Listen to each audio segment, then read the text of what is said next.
33절부터 42절입니다. 제가 봉독해 드리겠습니다.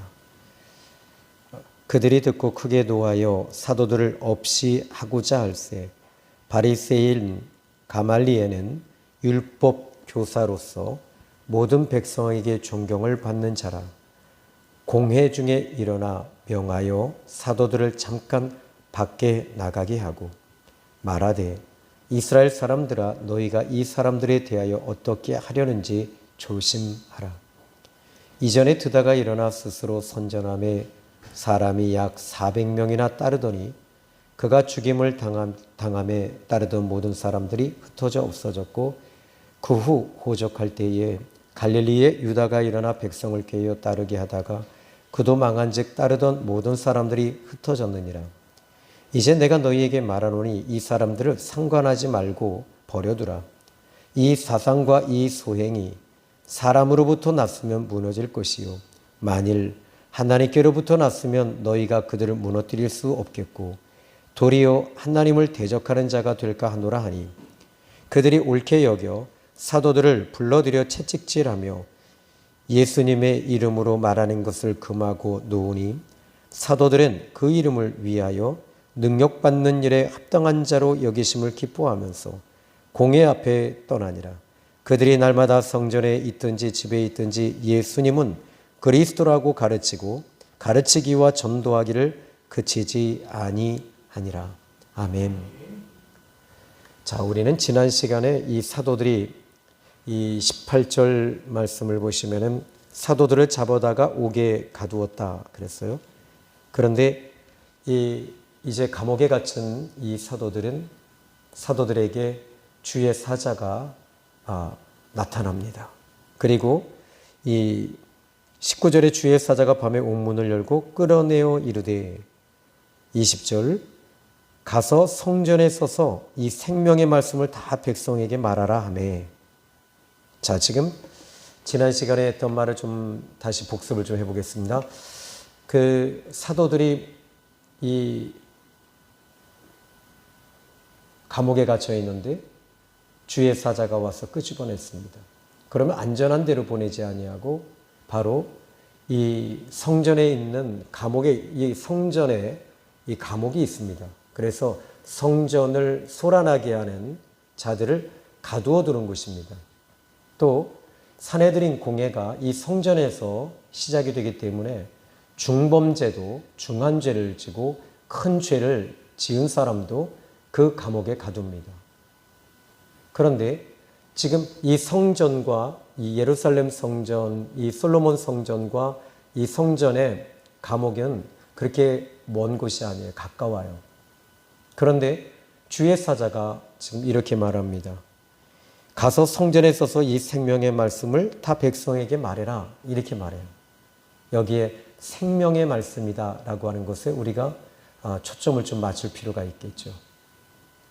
그러면 여기서 주의 사자는 원하는 것이 뭘까요? 하나님께서 원하시는 게 뭘까요? 지금 이 솔로몬 성전에 모인 사람들이 이 생명의 말씀을 들어야 할 사람이 있었다는 거죠.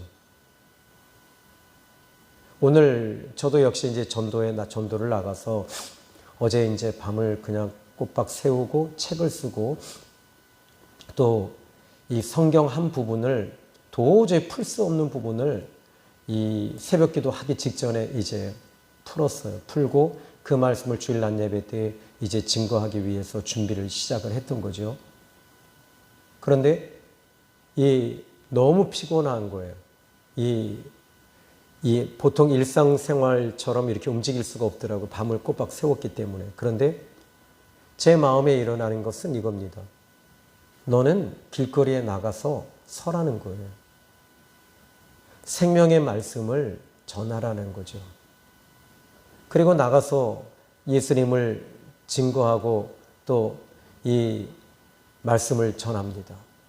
그리고 다시 돌아와서 오늘 이 새벽에 이 말씀을 어제 말씀을 한번 보고 또 이 말씀을 준비하고 이 사도행전의 말씀을 다시 한번 재조명해서 이 말씀을 또 여러 가지 이 문헌들을 좀 살펴볼 필요가 있었어요. 오늘 본문에. 여기서 이 하나님의 말씀을 들을 사람이 있다는 겁니다.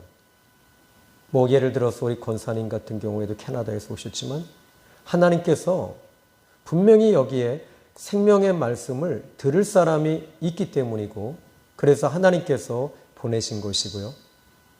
또 여기서 또 생명의 말씀을 들으라고 또 보내실 수 있어요.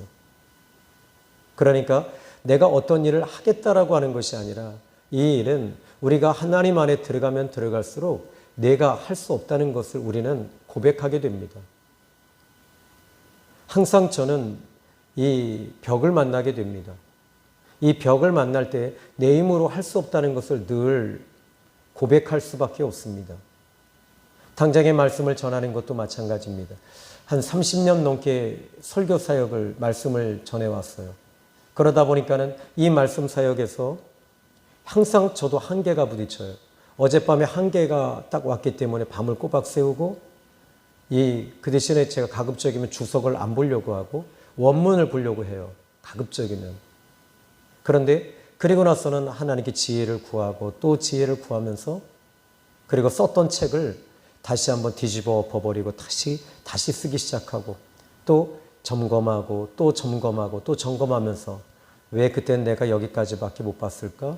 왜 이렇게 내가 조잡하게 책을 쓰고 있을까?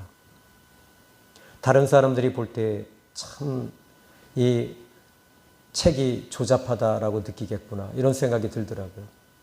자, 근데 하나님께서는 마찬가지입니다. 우리는 완벽한 것을 추구하는 것이 사람이거든요. 그런데 완벽하지 아니함에도 불구하고 자꾸 완벽한 것을 추구한다는 것은 참 미련한 것입니다. 하나님께서는 완벽하고 완전한 자를 쓰시지 않습니다. 부족한 자를 또는 모자라는 자를 또는 못 배운 사람을 하나님께서는 그렇게 들어 쓰고 계신다는 거죠.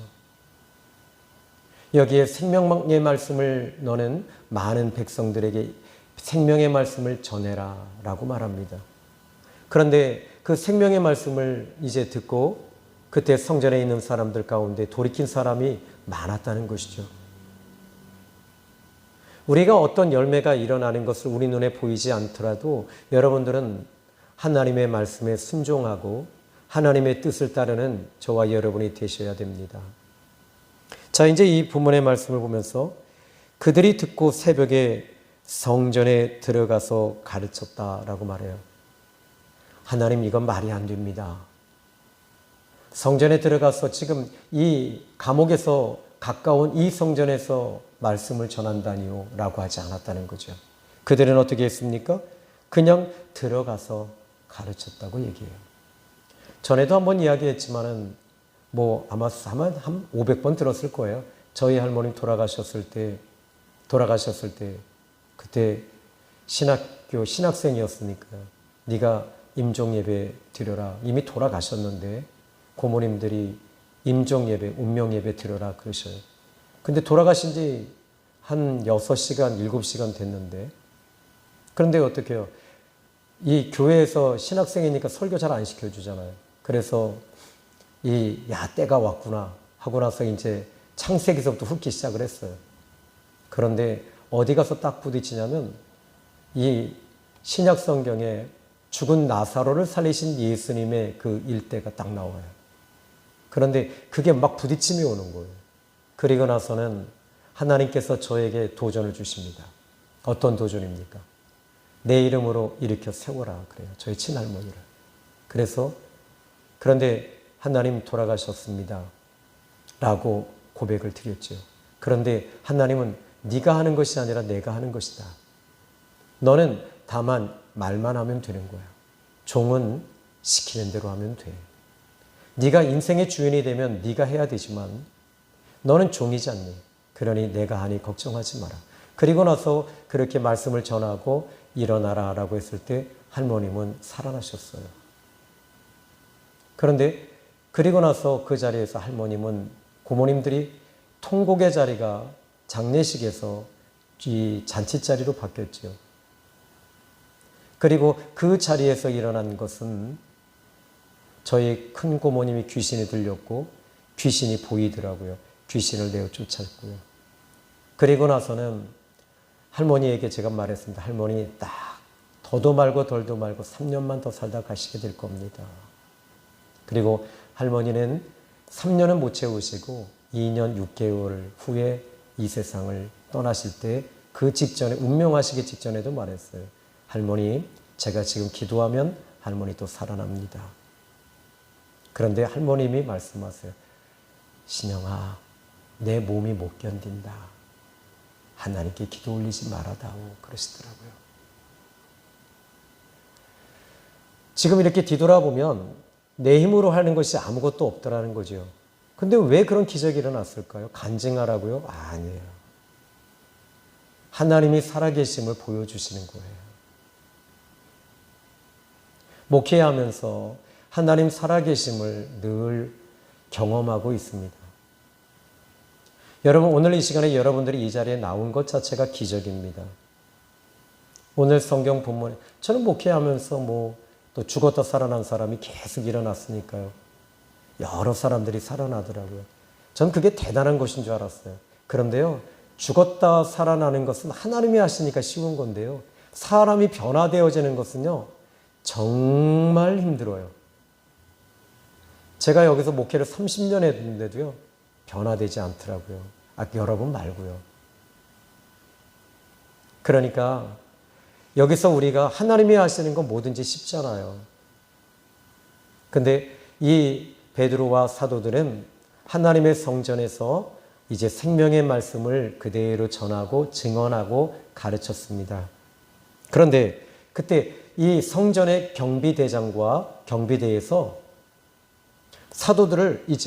이 사도들을 감옥에 가두었으니 공회에서 대제사장과 그리고 사두개인 그리고 바리새인들이 이제 이 사도들을 다시 공회에다 세워놓고 제거해야 되는 문제가 생긴 거잖아요.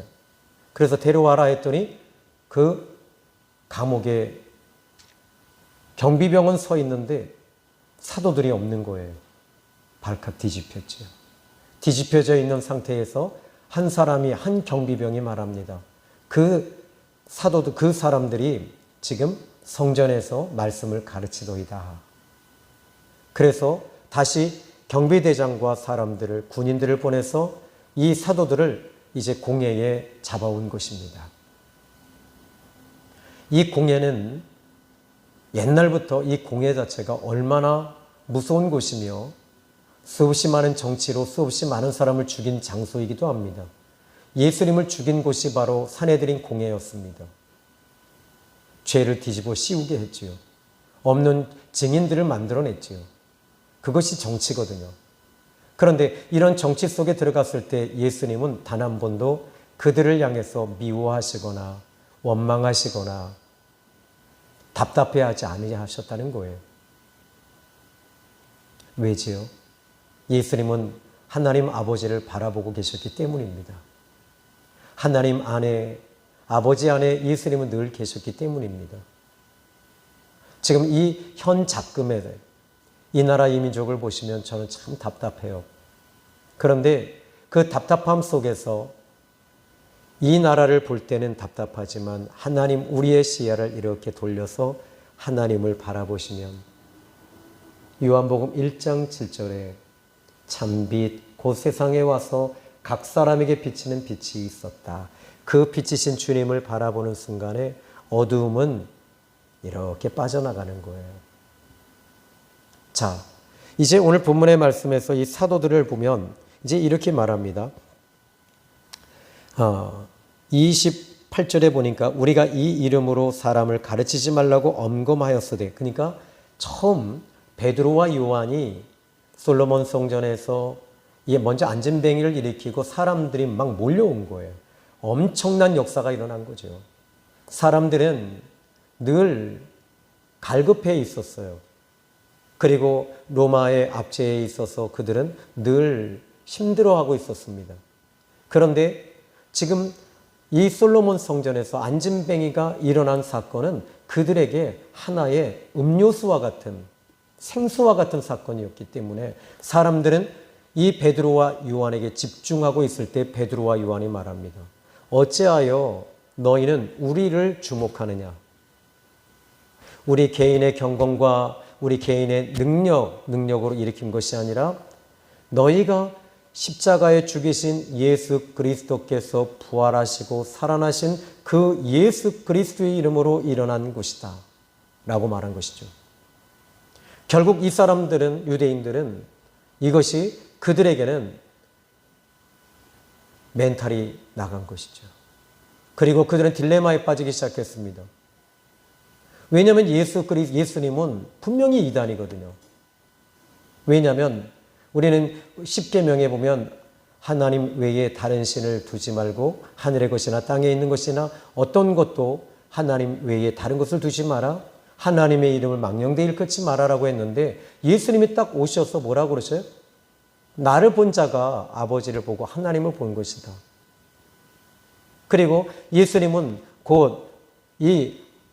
예수님은 하나님이 나를 보내셨다. 이렇게 말하니까 하나님의 이름을 망령되이 일컫는 거잖아요. 하나님 외에 자기도 예수님은 당신을 하나님이라고 얘기를 하고 계시거든요. 그러니까 이 사람들은 지금 율법에 예수님이 딱 걸린 거예요. 심지어 예루살렘 성전을 보시면서 이 성전을 너희 무너뜨리라. 내가 사흘 후에 다시 세우리라 라고 말씀하셔요. 그러니까 예루살렘 성전을 지금 폄하한 겁니다. 회방한 것입니다. 이것도 지금 예수님이 걸렸어요. 그 다음에 이스라엘 백성들이 또 여기서 예수님이 걸린 게 또 뭐가 있죠? 이스라엘 백성들은 창기나 창녀나 이런 부류의 사람들과 가까이 하지 않습니다. 근데 예수님은 이 창기의 집, 마리아의 집에 들어가서 거기서 식사를 하고 계시는 거예요. 이것도 또 걸리는 거예요. 그러니까 한두 가지 걸리는 게 아닌 거예요. 예수님이. 결국에는 예수님은 이단으로 낙인이 찍힌 거죠. 그런데 그 예수 그리스도의 이름으로 베드로와 요한이 안진뱅이를 일으켰으니 지금 이 사람들은 이것이 어떻게 방법이 없는 거예요. 제거해야 될 사람을 제거하지 못하는 거죠. 왜? 당시의 백성들은 지금 안진뱅이 자체가 지금 날 때부터 안진뱅이가 일어나서 막 춤을 추고 껑충껑충 뛰니까요. 저는 이 어린아이가 하나를 기도해 줄 때 어린아이가 30분 만에 이렇게 짧은 다리가 자라나는 걸 봤어요. 이건 뭐 제가 하는 게 아니죠. 그분이 하시는 거잖아요. 그런데 요즘에는 좀 제가 믿음이 떨어졌는지요? 잘 안 해요. 왜요? 가장 필요한 것은 이 사람에게 필요한 것은 다리가 자라나고 안진뱅이가 일어나고 암이 치유되는 것이 아니라 예수님을 믿고 구원받는 것이 더 필요하다는 걸 이제 안 거죠. 영혼 구원이 더 소중하다는 걸 이제는 제가 알았어요. 그래서 저는 기도하고 나서는 꼭 길거리로 나가요. 그 이유는 사람 살리려고 나가는 거죠. 자, 오늘 본문에서 이렇게 이야기를 합니다. 이 28절에 이 이름으로 사람을 가르치지 말라고 엄검했지 않느냐 하면서 이 베드로와 요한 그리고 사도들을 향해서 책망을 하고 명령을 하고 호통을 치는 거예요. 너희가 너희 가르침을 예루살렘에 가득하게 하니 이 사람의 피를 우리에게 돌리고자 함이로다.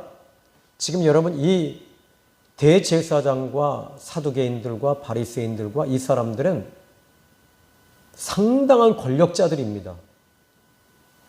당시 이스라엘, 지금도 여러분 이스라엘이 그렇잖아요. 그죠? 가자 지구에 지금 가자에서 하마스가 막 5,000발의 미사일을 쐈는데 막 아주 초토화시키잖아요. 그런데 이 사람들도 지금은 요즘에는 이 유대인들 자체가 이제는 명분 싸움이거든요. 명분이 있느냐 없느냐 싸움이에요. 그런데 우리는 명분 싸움이 아니에요. 저와 여러분들은 영적인 싸움을 하셔야 되는 거예요. 유대인들이 이렇게 이 칼같이 잔인하게 사도들을 향해서 공격해 올 때 여기 사도들은 이렇게 베드로와 사도가 이렇게 대답을 합니다. 29절입니다. 베드로와 사도들이 대답하여 이르되 사람보다 하나님께 순종하는 것이 마땅하니라. 지금 이 베드로와 사도들이 이렇게 대답했다는 거예요. 사람보다 하나님께 순종하는 것이 마땅하니라. 여기서 저는 이 베드로와 이 사도들이 한 걸음 물러날 수도 있거든요. 얼마든지. 왜냐하면 여기서 지금 까딱 잘못하면 사형 선고를 받을 수 있거든요. 사형 선고를 받을 수 있고 결국에는 죽임을 당할 수밖에 없는 아주 위험한 지경입니다. 그런데 한 걸음 물러나지 않는다는 거예요. 신앙은요, 타협이 없어요. 여러분들이 예수님을 믿고 여러분 믿기 전에는 넓은 문, 넓은 길을 향해 가셨던 분들이잖아요. 그러나 예수님을 믿고 이제 좁은 문, 좁은 길을 향하여 가는데 이 좁은 문, 좁은 길이 천국이다 아닙니다. 그 뜻이 아닙니다. 이 좁은 문, 좁은 길은 생명으로 인도하는 문은 그랬어요. 거기에 생명이 있다는 걸 우리가 안 거죠. 생명이 이제 우리가 예수님 그리스도를 통해서 우리가 거듭나고 살아나고 이 좁은 문, 좁은 길이지만 이 길에서 우리는 벗어날 수 없잖아요. 넓은 길로 얼마든지 가고 싶지요. 저도 넓은 문으로 갈 수 있지요. 그렇지만 우리는 구원받았잖아요. 타협해서는 안 된다는 거예요. 신앙은 타협해서는 안 돼요. 합리화해도 안 됩니다. 신앙은 오직 예수 그리스도를 통해 구원받은 사람들은 오직 부름받아 나서니 몸 어디든지 가오리다. 괴로우나 즐거우나 주만 따라 가오리다. 이렇게 하고 가셔야 되는 거예요. 베드로와 요한이 예수님이 십자가에 죽기 전에는 어떻게 했습니까? 자기 자신을 부인하기가 너무 힘든 거예요. 그래서 예수님을 이 닭이 2번 올 때 3번씩이나 부인하잖아요. 그리고 나서는 부활하신 예수님, 살아계신 예수님을 만나고 그리고 예수님을 통해서 예수님의 인격을 보고 예수님 무엇을 원하시는지를 알게 되고 성령이 초대교회 마가다락방에서 예수님의 영원 전부터 계셨던 그 성령 보혜사 성령님이 그들의 머리 위에 그들의 가슴 위에 불의 여와 같이 바람소리 여와 같이 그들에게 임한 후에 이 베드로에게는 지혜의 영이 임하였고요. 그 후로는 이 베드로는 뒤돌아설 수가 없었던 거지요. 타협하지 않는 것입니다. 여러분, 신앙은 타협해서는 안 됩니다. 여러분이 가장 큰 우상이 뭔지 아십니까? 보이는 돌이나 이 쇠로 만드는 이런 우상이 아니라 보이지 않는 우상이 가장 무서운 거예요. 여러분 미안하지만 내 자신이 우상이 되는 거잖아요. 내가 좀 몸이 약하면 어떻게 돼요? 교회 못 오잖아요. 저는 제 아내가 참 존경스러운 게요. 어린아이를 낳고 우리 큰애를 낳고 작은 애를 낳고 그냥 며칠 만에 그냥 교회에 와 앉아있어요. 오지 마. 그래도 와요. 며칠 전에도 당신 지금 이 잠을 못 잤으니까 새벽에는 안 와도 돼. 근데 와요. 일어나면 머리 이렇게 밀어요. 그런데도 와요. 아, 그래서 부모님의 신앙이 참 중요하구나라는 걸 느끼기도 하지만 그래서 그래요. 그렇게 새벽 기도 가려면 당신이 좀 하지 말씀을. 근데 여러분 신앙은 타협을 하셔서는 안 됩니다. 여러분들이 이 길을 어떻게 우리가 예수를 믿었습니까? 예수님 믿고 얼마나 감격이 넘쳤습니까? 얼마나 기뻤습니까? 얼마나 행복합니까? 그 첫사랑의 은혜가 얼마나 좋았습니까? 그런데 어느 날 보니까 뒤돌아보니까 내가 나이가 들고 내가 지금 제대로 하고 있는 건가? 하면서 세상 것을 붙잡잖아요. 특히 목사님들이 그러시죠. 개척교회 할 때는 작은 교회 할 때는 오직 예수하다가 이제 교회가 커지고 그리고 은퇴할 때쯤 되니까 돈을 챙기시잖아요. 당신들이 놓았던 그 물질을 다시 붙잡고 있잖아요. 왜? 나는 노후를 생각해야 된다고. 여러분 하나님이 노후는 하나님께서 책임져 주실 거예요. 걱정하지 마세요. 하나님께서 여러분들은 만약에 길거리에서 이 세상을 떠나신다 할지라도 천사가 여러분의 영혼을 이렇게 받들어서 하나님의 보좌에 하나님의 나라에 쓱 올리실 거예요. 아멘 하신 여러분들과 저도 아멘입니다. 자, 오늘 성경 본문에서 이렇게 말합니다. 30절에 베드로는 말합니다. 너희가 나무에 달아 죽인 예수님을 우리 조상의 하나님이 살리셨다. 하나님이 살리셨다라고 말하는 거예요. 그리고 이스라엘에게 회개함과 제사함을 주시려고 그를 오른손으로 높이사 임금과 구주를 삼으셨느니라. 여러분 여기서 이 베드로는요. 대제사장과 서기관과 바리새인과 사두개인들에게 십자가 예수님의 하나님의 복음을 정확하게 짚고 있다는 거죠. 그 핵심의 캐리그말을 정확하게 이야기하고 있는 거예요. 지금 여기서 자기 자신을 변호해야 되는 그 자리에서 예수님을 정확하게 증거하고 증언하면서 아주 이 일목요연하게 이야기하고 있다는 것을 저는 여기서 깜짝 놀랐어요. 이 말씀을 준비하면서 이 사도들이 이렇게 바뀌었구나. 사도들이 이렇게 달라졌구나. 전에는 환경에 의해서 요동쳤던 이 제자들이 이제는 환경이 요동칠지라도 살아계신 주님 그리고 성령님이 그 안에 내주하시는 것으로 함께 하시는 것을 알고 그들은 요동하지 않고 반석 같은 믿음을 갖고 있었다는 것입니다. 그러면 이제 32절 볼까요? 먼저 30절과 31절은 예수님을 너희가 죽인 예수를 우리 조상의 하나님이 살리셨다. 왜? 회개함과 제사함을 주시기 위해서다. 회개와 제사함 때문이다. 이것을 정확하게 짚고 있는 거예요. 그리고 오른손으로 높이셔서 임금과 구주로 삼으셨다. 이제 그분이 왕으로 계신다라는 겁니다. 그리고 나서 32절에 베드로는 말합니다. 우리는 이 일의 증인이요. 이 일은 어떤 일입니까? 바로 30절과 31절을 말하는 것이죠. 그런데 증인이요라는 말이 뭡니까? 말입니다. 본 겁니다. 경험한 겁니다. 만져본 겁니다. 들은 것입니다. 그러니까 이 일의 증인이다라고 말해요. 그러니까 이 베드로와 요한이 이 설교할 때 증인이라고만 말하는 것이 아니라 진짜 증인이었던 거예요. 그러니까 어떻게 돼요? 이 베드로와 사도들에게는 힘이 있는 거예요. 목회자에게 하나님의 성령의 기름 부으심이 임하고 우리 하나님을 만난 사람들에게는 그 메시지가 힘이 있어요. 소리를 크게 지른다. 전에 처음 그랬어요. 우리 사모님이 잘 아실 거예요. 제가 전도사 때 우리 중고등부 학생들을 장인어른 교회에서 가르칠 때 막 피 튀기는 설교가 핏발을 세우고 막 따발총을 그리고 목회 처음 개척했을 때도 따발총을 안 쏘면 저는 설교한 것 같지가 않았던 거예요. 기도할 때도 소리를 갖다가 그냥 막 짜랑짜랑 7시간 해야 되는 줄 알았어요. 그렇게 20년을 했어요. 그런데 지금은 어떻게 해요? 새벽에 어떻게 하고 있죠?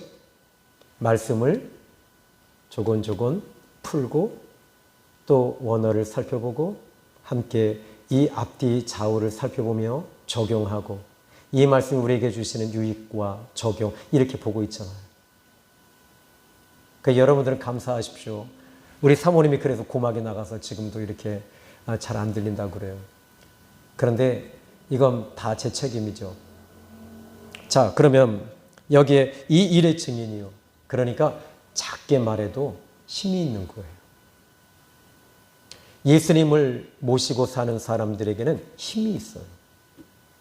남들이 가히 근접할 수 없는 그 어떤 힘이 있습니다. 그 힘은 영권입니다. 영권은 하나님의 자녀들에게 주시는 권세입니다. 이 권능이 있을 때 이 다스림의 권능, 이 다스림의 권능은 예수 그리스도를 믿고 죄 사함을 받을 때 우리에게 주시는 권능이 온 줄로 믿으시기 바랍니다. 귀신이 무섭다고요? 무섭지 않아요. 아무것도 아닌 존재들이에요. 왜? 빛 가운데 있고 주님과 함께 주님이 내 안에 계시고 내가 주님 안에 있을 때는 어둠의 영들은 그냥 종이 조각에 불과한 것입니다.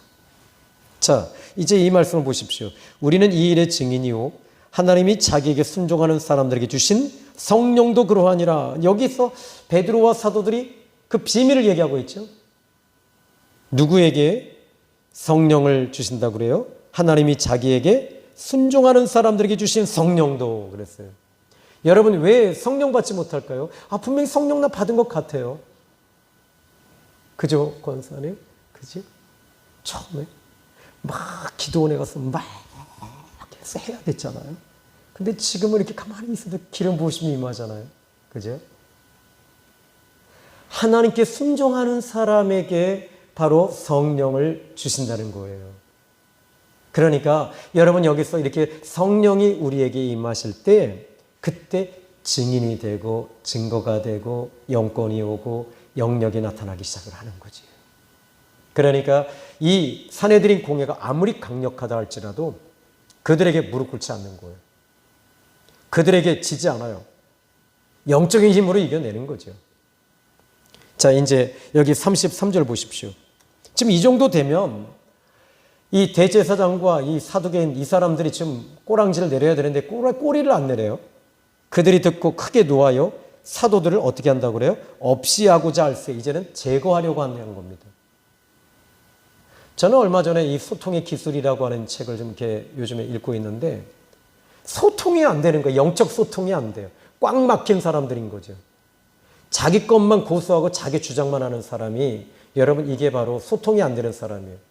그러면 소통은 뭐예요? 언어잖아요. 근데 여러분들도 부부지간에도 좀 소통이 잘 되는 부부들은 참 좋겠어요. 그래서 이야기를 서로 들어주고 이야기하고 공감하고 우리 요즘에 얘기하더라고요. MBTI 해갖고 나한테 자꾸 T라고 얘기하고 I라고 얘기하고 공감이 좀 떨어진다고 막 그래요. 그래서 이 사모님 얘기할 때 좀 당신도 좀 이 T라고 얘기를 하고 그래요. 그래서 제가 우리 사모님에게 제가 얘기했죠. 나는 공감이 떨어지는 것이 아니라 이 공감의 온도가 약간 내려간 거야. 다시 올라와. 얘기를 해줘요. 여러분 이 소통이라는 것은요. 그냥 이야기하는 것이 아니에요. 상대방의 말을 이해할 줄 알아야 돼요. 이게 공감이에요. 그리고 상대방을 편하게 해주는 거예요. 그리고 상대방을 존중해 줘야 돼요. 그러나 이것은 소통의 기술이라고 하는 책에 이제 약 5가지가 이렇게 나오는데 그러나 그것보다 더 중요한 게 하나 있습니다. 뭐냐면 우리는 영적인 소통이 이루어진 사람들이에요. 예수를 믿고 성령이 임하신 후에 우리는 하나님의 이 성령의 교통하심, 성령의 임하심 이것이 여러분 오늘 저와 여러분에게 있다는 사실을 저는 이것에 대해서 너무 감사합니다.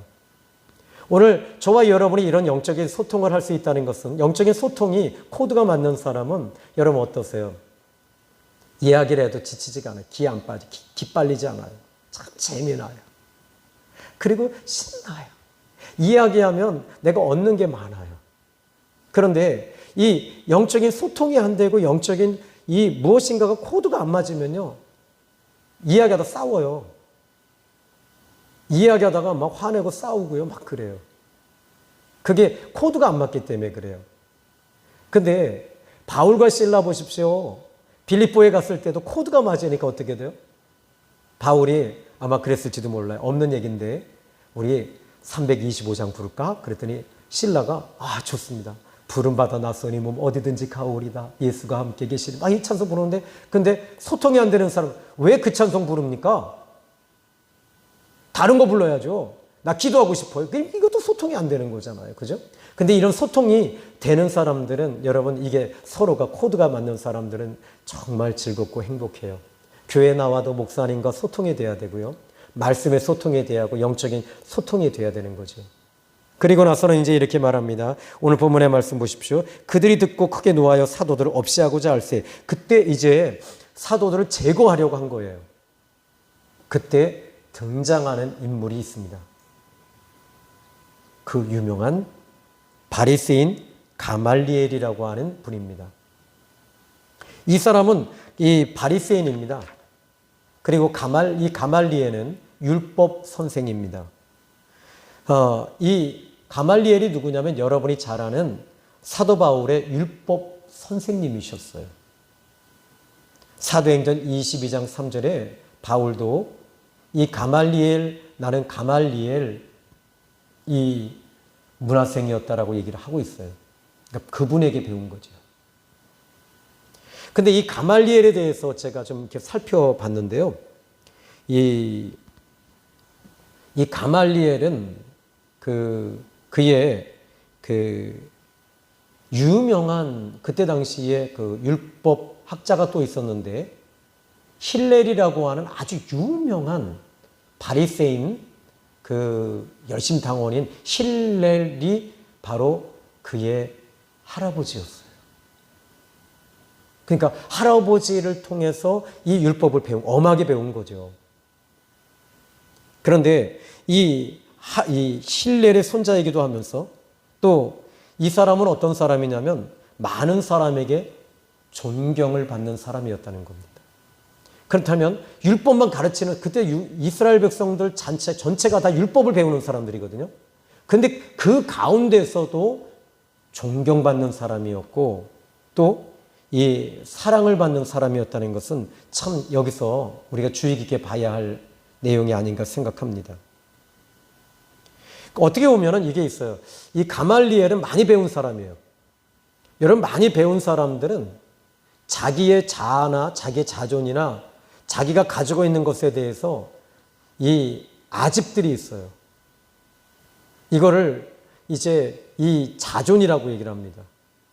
그렇다고 해서 여러분의 자존감을 죽이라는 얘기가 아닙니다. 많이 배우고 이런 사람들의 특징이 주변에 있는 사람들을, 여러분 이게 있잖아요. 우리 이 속담이 하나 있잖아요. 벼는 익으면 익을수록 어떻게 한다고요? 머리를 숙이는 거예요. 근데 왜 머리를 숙이죠? 열매가 맺혔기 때문에 그래. 열매가 있으니까 숙이는 거, 아니까 숙이는 거예요. 그래서 다른 사람들은 어떻게 하죠? 다른 사람들을 명령하고 지시하는 건 군대지. 왜 배웠느냐라고 했을 때 배운 이유는 딱 하나입니다. 높은 학식과 높은 학문과 그리고 최고의 학문을 우리가 배우는 이유 중에 하나는 이것은 배운 사람들의 특징은 존중할 줄 아는 사람이에요. 존중하는 것이다. 그 사람이 초등학교 나와도 존중하고 중학교 나와도 존중하고 그 사람, 그러니까 존경이라고 하는 것은 그 사람의 인격을 향해서 존경이지 그 사람이 무엇인가를 이룬 것에 대해서 세상은 그 가치를 가지고 존경을 합니다만 우리는 그 사람의 인품과 인격을 가지고 존중하고 존경해야 됩니다. 가말리엘이라고 하는 사람은 이 사람은 그 사람의 인품과 인격이 정말 훌륭한 사람이었어요. 그런데 저는 한 가지 좀 아쉬운 게 뭐냐면 이 가말리엘이 예수를 믿었으면 어떻게 됐을까라고 하는 거예요. 그러나 이렇게 많이 배운 사람이라 할지라도 예수님이 없는 사람은 여러분 참 안타까운 사람이죠. 자, 이 사람의 인격에 대해서는 이제 이 성경에서 이제 이야기를 하고 있거든요. 자, 먼저 이 가말리엘은 어떻게 하면 두 사도를 이 회당에서 잠깐 내보냅니다. 왜냐하면 모든 이스라엘 백성들에게 이 존경받는 사람이었기 때문에 대제사장도 이 가말리엘을 무시할 수가 없는 거예요. 특히 율법을 가르치는 마치 학사 에스라와 같은 사람이었기 때문에 더더욱 이 사람의 이 학문은 모든 사람도 특히 그 아버지, 이 할아버지가 힐렐이라고 하는 신학자였다는 거예요. 이것이 이 가말리엘은 이미 많은 사람들의 존경을 받을 수밖에 없는 위치에 있는 거죠. 그래서 두 사도를 딱 내보냅니다. 그리고 나서 이 심층 있게 이 사도들이 왜 이렇게 하는 것에 대해서 논의를 하고 싶었던 거예요. 가말리엘은. 자, 그런데 여기서 이 가말리엘은 두 사도를 내보내고 그들이 분노가 막 일어났을 때 어떻게 하냐면 분노를 억제를 시키는 거예요. 여러분, 많이 배운 사람과 미안합니다. 노동판에서 이 건축판 노동판에서 하루 일당 버시는 분들하고 이 싸우는 거 보면요, 많이 배운 사람은요 사람을 아주 정말 피곤하게 죽여요, 말로. 근데 이 노동판에서 일하시는 분들은요 무기를 들고 막 싸워요. 그게 달라요. 그런데 여기서 가말리엘은 어떻게 하느냐면 이 분노가 일어나서 막 부글부글 끓고 있는 이 사람들의 그 분노를 억제시키는 거예요. 억제시키는 거죠. 그럼 배우면 배울수록 여러분들이 많이 억제하셔야 되겠죠. 그런데 또 한 가지 뭡니까? 여러분들이 기도하시잖아요. 기도하는 사람들이 여러분 이 분노와 혈기, 이 부분을 분노 혈기를 여러분이 이 기도로 잠재우려고 하는데 잘 안 되잖아요. 근데 왜 기도하면서 잠재울 수 있느냐면 이겁니다. 성령이 임하시니까 이 분노가 싹 녹는 거예요. 막 화가 일어나다가도 싹 녹아져요. 이게 기도하는 사람들의 특징이고 영적인 사람의 특징입니다. 그리고 내가 분노했다 할지라도 그리고 나서 뒤돌아서 내가 그러지 말았어야 되는데. 후회하고 어떻게 하죠? 회개하잖아요. 회개하고 나서는 어떻게 돼요? 그 다음에 또 똑같이 해요. 10번 중에 10번 또 무너집니다. 그런데 그렇게 하다가 9번, 8번, 7번, 6번, 4번, 3번, 2번, 1번 이렇게 줄여가는 거예요. 여러분 무너졌다, 부부싸움 했다고 해서 여러분 교회 나오지 않는 일이 없길 바랍니다. 그래서 여러분들이 꼭 부부싸움에도 교회 나오십시오. 그 불똥이 저한테 튀게 하지 마시고. 오늘 저는 여러분들이 그래서 이 분노와 억제를, 이 가말리엘은 분노를 다 억제시켰어요. 억제시키면서 이제 어떻게 했을까요? 여기 이제 이 말씀을 보시면 이렇게 말합니다. 이 오늘 본문의 말씀을 보십시오. 35절에 보니까 이스라엘 사람들아 너희가 이 사람들에게 대하여 어떻게 하려는지 조심하라. 일단은 이 부분에 대해서 살펴보자는 거예요. 이들이 왜 이렇게 주장하는지에 대해서 살펴보고 그리고 자세하게 알아보자는 겁니다. 이 가말리엘은 진짜 학자인 거예요. 인격을 갖춘 사람이에요. 그리고 그는 이렇게 말합니다. 36절에 이전에 드다가 일어나 스스로 선전하며 사람이 약 400명이나 따르더니 그가 죽임을 당함에 따르던 모든 사람들이 흩어져 없어졌고 라고 말합니다. 자, 여기서 여러분 이제 이 예수님 당시에 이 역사가가 두 사람이 있는데요. 첫 번째는 요세푸스라고 하는 학자입니다. 이 요세푸스에 의하면 이 드다라고 하는 사람에 대한 이야기가 나와요. 이 요세푸스의 제가 한 5권의 책이 아주 고전적인 책이 갖고 있는데, 그런데 이 두 반란자에 대해서 요세푸스는 얘기를 하는데, 그때 당시에 파두스라고 하는 행정관이 다스리고 있을 때 이 드다라고 하는 사람이 실제로 일어났다라고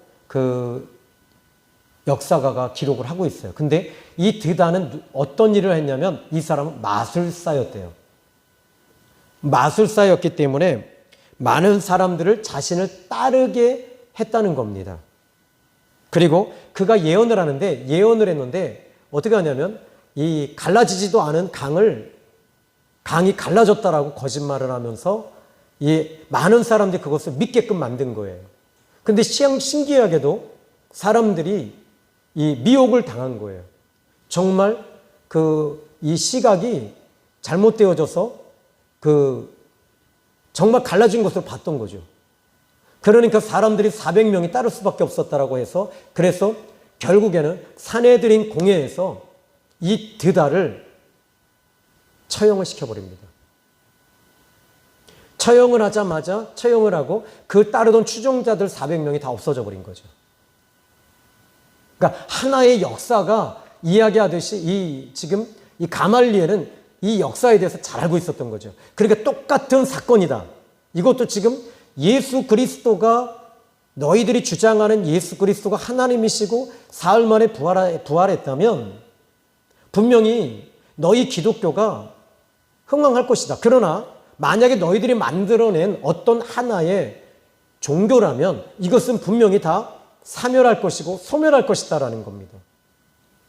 참 맞는 말이죠. 여기서 이 가말리엘이 말합니다. 그런데 여기서 여러분 우리도 마찬가지입니다. 2000년 동안 이 기독교가 계속 유지되어지는 게 뭐죠? 여러분에게 성령의 기름 부으심이 임하고 있잖아요. 아멘이죠. 그러면 이 기름 부으심이 언제 2000년 전에 베드로가 경험했고 바울이 경험했으며 초대교회에서 경험했던 성령 하나님의 보혜사 성령님이 우리에게도 지금 임하고 있다는 것은 여러분 이것이 뭘까요? 바로 그분이 살아계시다고 하는 증거입니다. 그래서 이 기독교는 지금도 힘이 있는 거예요. 세상이 아무리 타락하고 음란하고 뭐 동성연애가 어떻고 뭐 여자가 뭐 남자를 어떻게 뭐 다 이거 다 떠나서 여러분 지금도 우리는 죄와 타협할 수가 없고 하나님이신 예수 그리스도가 지금도 살아계시면 우리는 확실히 경험하고 믿고 있잖아요. 그러므로 이 기독교는 세상 끝날까지 있을 겁니다. 자, 그러면 여기 그 두 번째는요. 이제 등장하는 인물이 바로 36절에 이제 37절이죠. 그 후 호적할 때 갈릴리의 유다가 일어나 백성을 꾀어 따르게 하다가 그도 망한즉 따르던 모든 사람들이 흩어졌느니라 하면서 이 사건에 대해서 그 존 스토시라고 하는 신학자는 이야기를 합니다. 약간의 지금 이것이 시간의 갭이 있었다라는 거예요. 이 시간적 갭을 이야기하고 있는데 이것이 지금 그 베드로가 지금 여기서 사도행전 가말리엘이 있었던 그 약간의 역사의 그 시간의 착오가 있다는 거예요. 근데 저는 이건 뭐 복잡하게 보지 않고요. 그냥 그대로 가말리엘이 지금 이 37절에 갈릴리의 유다라고 하는 이 사람에 대해서 요세푸스도 역시 똑같이 이야기를 합니다. 똑같은 얘기를 하고 있습니다. 근데 유다는 이 동족들을 향해서 반란을 일으켰어요. 로마에 대해서 반란을 일으키고 그리고 또 무엇에 반란을 일으켰냐면 이 유다라고 하는 이 사람은 이 율법에 대한 또 반란도 일으켰어요. 같이. 그러니까 결국에는 이 사람도 참수를 시켜버립니다. 그러니까 그를 따르던 많은 사람들이 다 흩어져 버린 거예요. 그러면서 가말리엘은 말합니다. 지금 이 두 사건을 우리가 비교해 보자는 거예요. 드다나 유다의 사건을 보면서 이 두 사건을 통해서 이 사람들이 다 흩어져 버린 걸 봐라. 지금 이들도 그러면 똑같은 사건일 것이다. 예수 그리스도를 추종하는 이 자들도 만약에 하나님이 정말 하나님이 이 예수 그리스도를 일으키지 않았더라면 만약에 이 부분이 가짜라면 이건 다 사멸될 것이다 라고 얘기를 하고 있는 거예요. 자, 그러면 여기서 여러분 참 재미있는 단어가 하나 나오는데요. 36절에 드다가 일어나 스스로 선전하며 그래서 스스로라는 단어가 나와요. 스스로. 이건 뭐라 그럴까요? 제기대명사라는 얘기 들어보셨나요? 잘 모르시나요?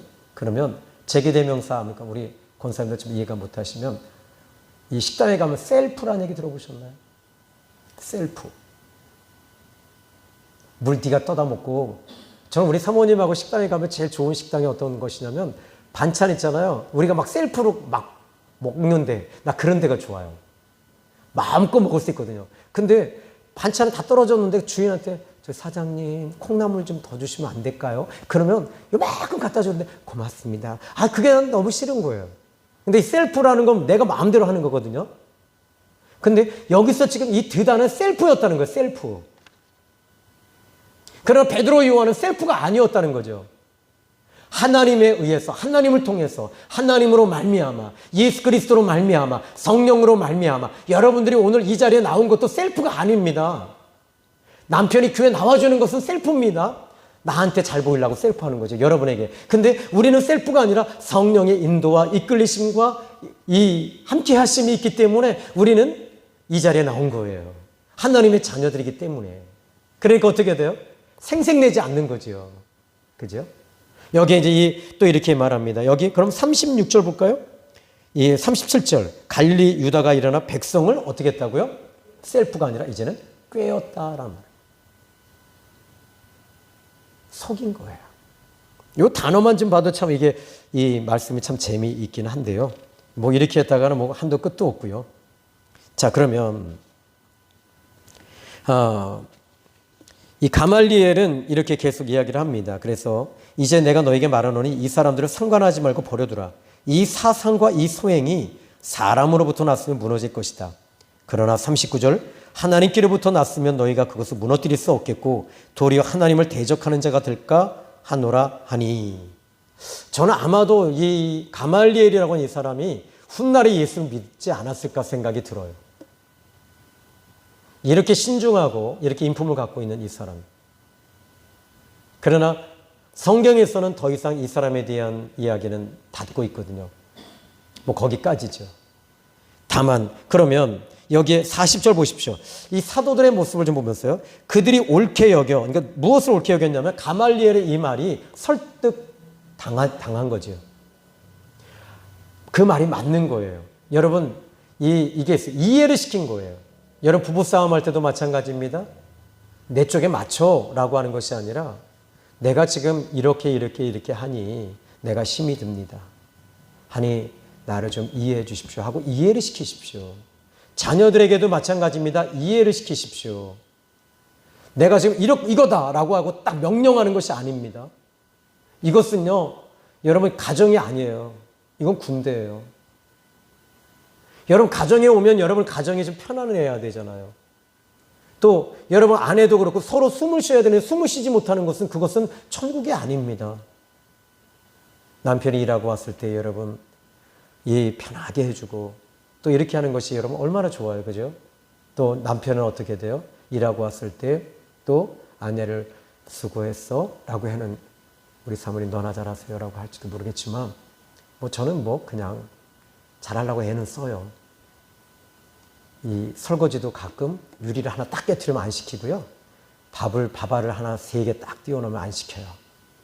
그런데 그래도 딱 사모님이 나 혼자 할 때는 그냥 청소기 이렇게 하는데요. 사모님 볼 때는 90도를 꺾어서 딱 궁뎅이 흔들면서 이렇게 해요.